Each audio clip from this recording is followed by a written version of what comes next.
This is straight from the Consumer Federation of America. For the 6th year in a row, the biggest source of consumer complaints was automotive issues. That's right, and one of the biggest beefs was faulty repairs. The good news is we've got ways to get around that while extending the life of your ride. How to get 200,000 miles out of your car is at the top of the list.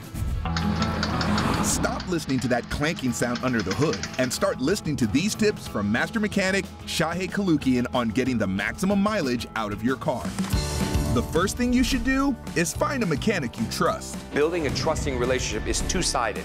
You explain everything. This is what's wrong, this is what's not wrong, this is my budget, and this is all I can afford today. Because if you walk in and say, I don't know who you are, here it is, I need something, they're gonna try and sell you everything under the sun. But when you find one facility and you get to know them, they know what they've already done, what's in the history, and what your budget is. That's the building relationship. Next up, maintain the maintenance. Sometimes, because of budgeting, because of timing, whatever, you get off track. You're off by 20, 30,000 miles ago, you should have done so-and-so.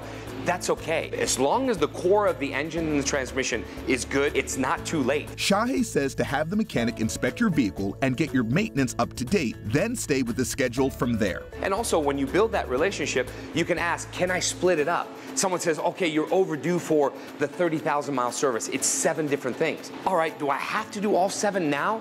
No. You can always split it up. You can always get caught up. It's never too late.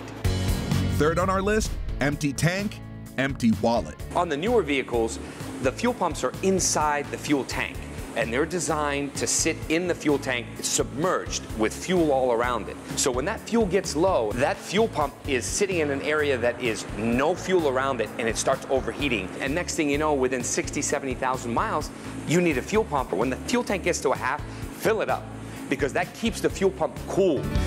Finally, know when to throw in the towel. You need to get into the habit of making sure you save all your receipts. It is a way for you to audit yourself. Sit down and grab a calculator and add all those receipts for that year and divide it by 12. If you're under $200 a month on average, and it's a 10-year-old, 8-year-old car with 100,000 miles on it, you're ahead of the game. But when you see that, wow, I'm creeping 350, 300, and it's consistent every year over the last 3 years, you're very close to a new car payment. It might be time to trade it in and say goodbye. In it for the long haul at the top of the list.